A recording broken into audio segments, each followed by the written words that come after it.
I'd first off like to start by thanking Dr. Brewster and his staff for allowing me this opportunity and to welcome our board to this occasion. I have to admit, I thought only Presbyterians filled in the back pews first. Look out back there. If you don't stay with us, we may have to have our version of an altar call or something to get you guys down here. So, look alive. I do admit to being a bit nervous about this address. You all were so supportive of me after my address last year, and I actually considered just giving the same speech. But ultimately, I didn't want to appear as a one-trick pony, so here it goes. Hooah! Oh, come on now. It was always a big deal coming back to school, and something that we all have to take some time, days, maybe even weeks to get used to. In the interest of preparing some of you all who may not be in the frame of mind, I came up with a little list of things that are really annoying about the summer to maybe get you hoping for class. Mosquitoes, reruns of late-night talk shows, sweating through your shirt only to have to take only moments after showering, road trips that take twice as long because your kids are in the back seat, blowing out your flip-flops, having to go into the next door neighbor's yard to get a badminton birdie, probably because you don't want to admit that you're playing badminton, sunburn on the tops of your feet, getting dirt between your toes and those hard, crusty heels you get from going barefoot too often, and hot dogs. We should take a moment to appreciate the unique experience that we have as teachers. We get to experience the same childlike enthusiasm and embracing summertime with gusto. But at the same time, we get the butterflies in our stomach when we come back. After all, we have a new crop of faces, names, coworkers, and new leadership to get used to. But when we do stop and think about it, it is a lot of fun. I've got a lot to be excited about, and we do have a lot to get excited about because things have been tough here in Pulaski for a few years. At some point in recent past, we've all experienced feelings of despair over our profession. Take a look around. This is a new day. Pulaski is poised to make a revival, the likes of which we've not seen in years. There is new excitement, but how do we translate this excitement into our communities? Remember that the people with whom you work with every day soak up your excitement. The kids you see will see your renewed enthusiasm. The first few days always produce new energy. That's nothing new, but let's promise to keep this new energy going through November and December on to next year. There's a reality, though, that has to be acknowledged, and we have a public relations problem. We have to tackle the perceptions about our occupation on two fronts, within our community and throughout the Commonwealth. Fear not, I have a solution. Richard Simmons!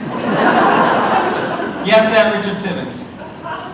I run for exercise and to keep my mind fresh, and from the drudgery of running, I listen to podcasts, comedy podcasts, and recently, Richard Simmons was the guest on one of these podcasts. After 64 years, Richard Simmons has become a part of the American lexicon. Who here remembers his pink tank tops and short shorts? How many of you ever have heard of Deal-A-Meal or Sweating to the Oldies? Well, what came out of this conversation with Richard Simmons was his philosophy, and I think it fits our situation. Love yourself, move your body, and watch your portions. Obviously, he was speaking of health and weight loss, but bear with me a minute. First, love yourself. This is an important stage for us.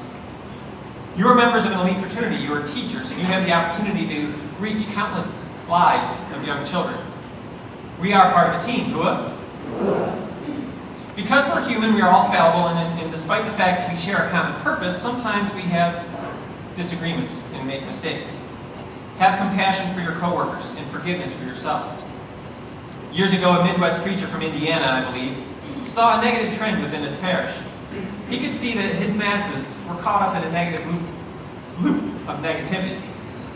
He handed out rubber bands to his congregation and encouraged them to wear them around their wrists throughout the month. He used a bit of operant conditioning on his flock. He said that every time you complained, pull back on that rubber band and give yourself a smack. This was awareness training. After about a week, people were amazed at how often they found themselves complaining.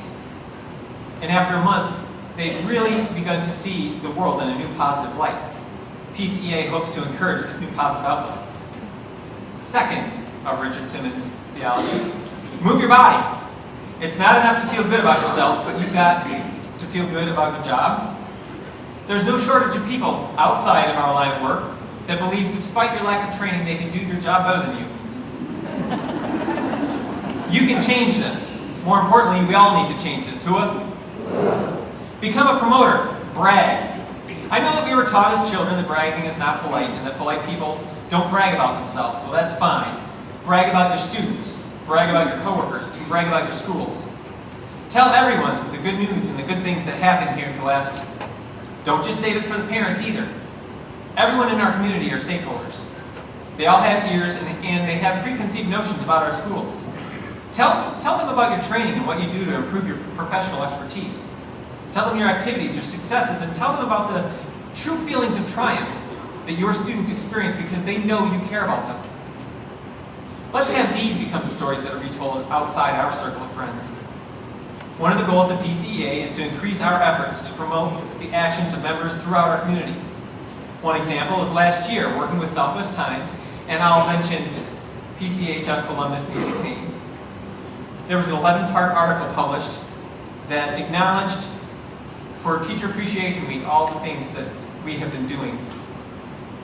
Each year, Pcea sends a contingency of members to spread the word of its efforts on Lobby Day, to let our representatives know in Richmond the issues that face us in the classrooms today. Third, watch your portions. This nutritional advice also fits our situation. All of those efforts will be fruitless if we're not tending to the nuts and bolts of our profession. Lessons, policies, discipline, and grades are part of getting the job done. Pcea members have training opportunities to assist its members in best practices. As members, there are opportunities to broaden your professional knowledge and training through professional development. The Issues in Education series offers Pcea members such an opportunity with one of the longest running programs of its kind. New teachers who are members of the profession can participate in workshops to improve their professional duties, rights, and obligations through the Sparks workshops. I'll add there's also ESP, or support professional workshops coming as well. We can no longer afford to keep our attention on local issues. Public education is under fire from some very powerful and organized opponents. Here's another list. This is a list of challenges to our profession that took place just last year. By trying to call our continuing contracts tenure, those who want to dismantle publication tried to eliminate your rights to due process. The VEA stood in opposition to this, demanding the state treat us with the same legal rights that every other state employee receives. VRS, our security in reward for a career and dedication to our students. This fund has been chipped away. Years ago, this fund was borrowed from, but it's not been paid back. And now, your security in your retirement is being called a liability. VEA is fighting this. The relationship that we nurture with students and their parents is being undervalued. The fact that some of you have 4, 6, or 8 years of training in pedagogy is irrelevant to some politicians who wish to reduce complex issues in the classroom to a simple data point on a spreadsheet. This data point, despite what local school boards want, is now going to be 40% of your evaluation. Let's not forget the TiVo bill. That was also something we faced this year. These are all issues that will come up again, and these are the issues that the EA is fighting on your behalf. They can only defeat these ideas through your membership. Those making these attacks are emboldened by those who do not do anything to oppose them. Your membership opposes them. Before I step down, I'd like to acknowledge the leaders of Pcea, which are your professional association. First, there's myself, President and Secretary on the District 3 Board of Directors. Aaron Edwards, please rise as I acknowledge you. Aaron is Vice President and member of the District 3 Board of Directors. Angela Clevenger, Pcea Treasurer, former President, District 3 Vice President and member of the VEA Board of Directors. Susan Saul and Wendy Golden, Membership Coordinators. Please stand. Debbie Perry, Secretary. And of course, Mr. Barber acknowledged Jeffrey Pennington, UNISERV Director. If you're a building rep, please stand so people in your building can recognize you.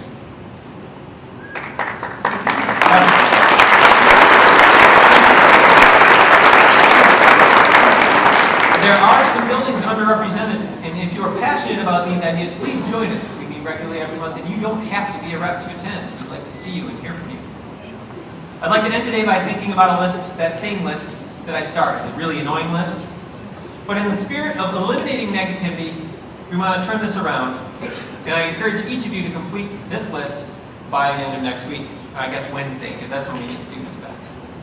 First, you need to stay up late and watch Leno or Letterman or Conan. Then I'd like you to take your kids on a surprise road trip. Then I'd like you to sweat through your shirt, just so you have to shower again, or better yet, go jump in the pool, or go tubing. Get sunburned, just a little, a little pink. Wear your flip-flops all day long. And who cares about your hard, crusty heels? They're not going to get any crustier. Play badminton or cornhole or bocce or horseshoes, something really frivolous, just for the fun of it. And lastly, get dirt between your toes. Thank you.